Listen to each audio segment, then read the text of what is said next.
नमस्कार दोस्तों, आशा करता हूँ सभी अच्छे होंगे, अपना ख्याल रख रहे होंगे। दोस्तों आज हम लोग सीआरपीएफ के हुए एग्ज़ाम के आंसर की देखने वाले हैं। तो जिन दोस्तों ने अभी तक हमारा चैनल सब्सक्राइब नहीं करा, सब्सक्राइब कर लें, जिससे हमारा मोटिवेशन बना रहे और आपको और अच्छा कंटेंट प्रोवाइड कर सके इन फ्यूचर। तो दोस्तों सबसे इम्पोर्टेंट चीज़ है, जो क्वेश्चन बताए थे वही क्वेश्चन आए हैं।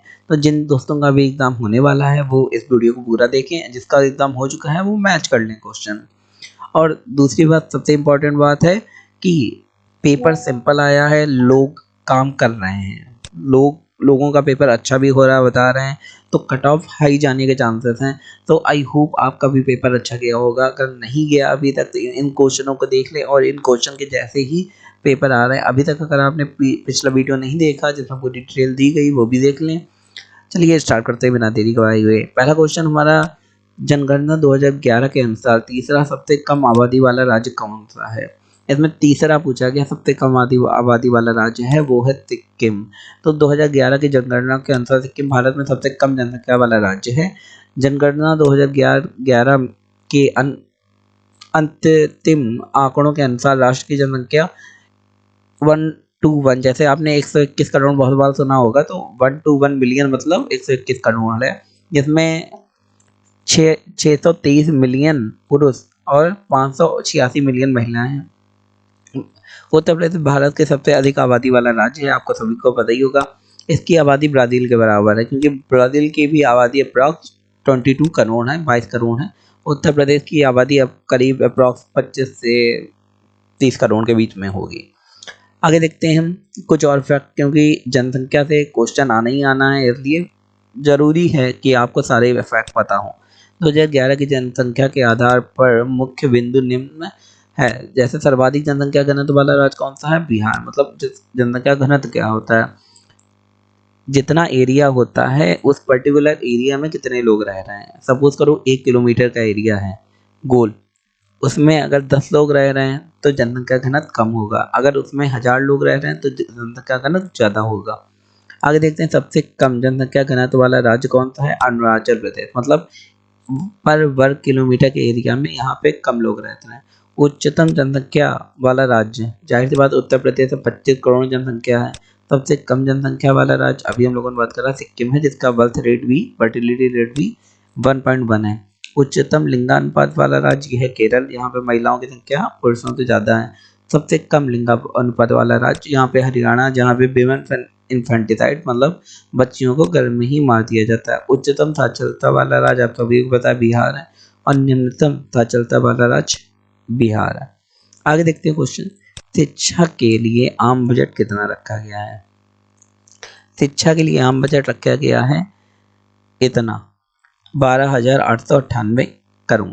पिछले साल की तुलना में इस बार कृषि क्षेत्र की क्या रही स्थिति।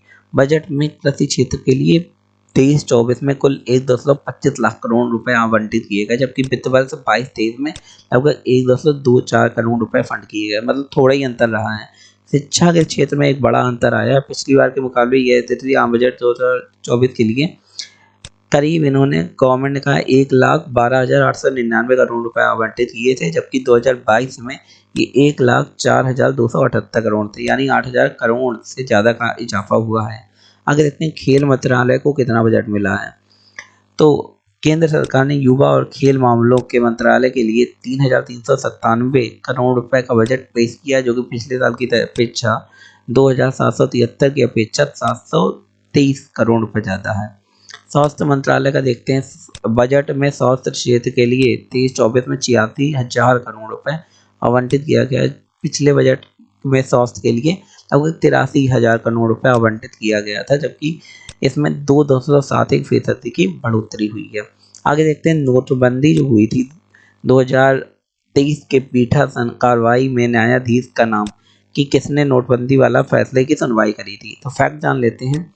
सुप्रीम कोर्ट के 5 न्यायाधीशों की संविधान पीठ ने केंद्र सरकार के 2016 में 500 और 1,000 रुपए के नोटों को बंद करने के फैसले को बरकरार रखा है। जस्टिस अब्दुल नजीर की अध्यक्षता वाली 5 जजों की संविधान बेंच ने 4:1 मतलब 4 ने हाँ कहा, 1 ने ना कहा के बहुमत से नोटबंदी के पक्ष में फैसला सुनाया। फैसला सुनाते हुए सुप्रीम कोर्ट ने कहा है कि नोटबंदी से पहले केंद्र और आरबीआई के बीच सलाह मशवरा हुआ था। इस तरह के उपाय को लाने के लिए दोनों पक्षों में बातचीत होना जरूरी है, इसलिए हम मानते हैं कि नोटबंदी आनुपातिकता के सिद्धांत से प्रभावित नहीं हुई है। आगे देखते हैं आवर्त सारणी में पांचवा तत्व कौन सा है। सभी को पता है आवर्त सारणी में पांचवा तत्व बोरान भी है।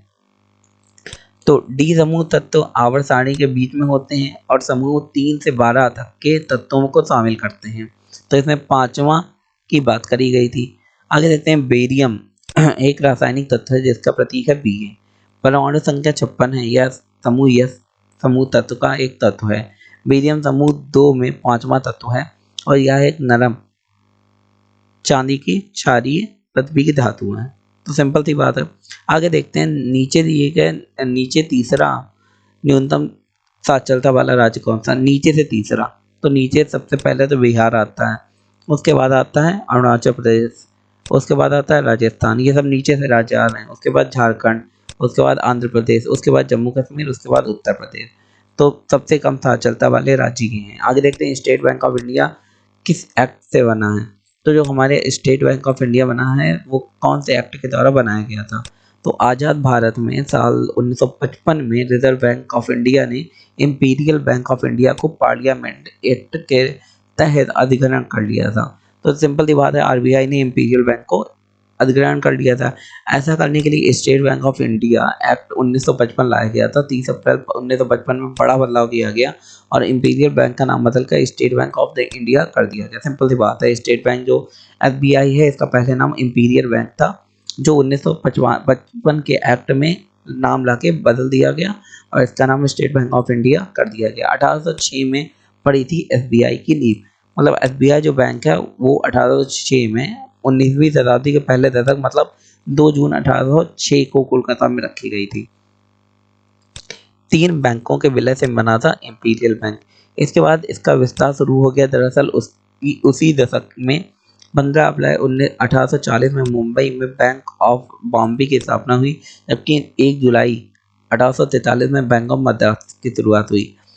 पेपर करेंसी छापने का अधिकार के बारे में देख लेते हैं। इंपीरियल बैंक ऑफ इंडिया जो अभी एसबीआई है से पहले यानी विलय से पहले लंबे समय तक तीनों बैंक भारत में स्वतंत्र रूप से काम कर रहे थे।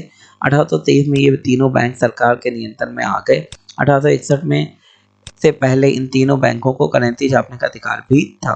आगे देखते हैं नीचे फैक्ट। साल 2017 में एसबीआई में State Bank of the Bikaner एवं Jaipur, State Bank of Mysore, State Bank of Travancore, State Bank of Patiala और स्टेट बैंक ऑफ हैदराबाद का विलय कर दिया गया।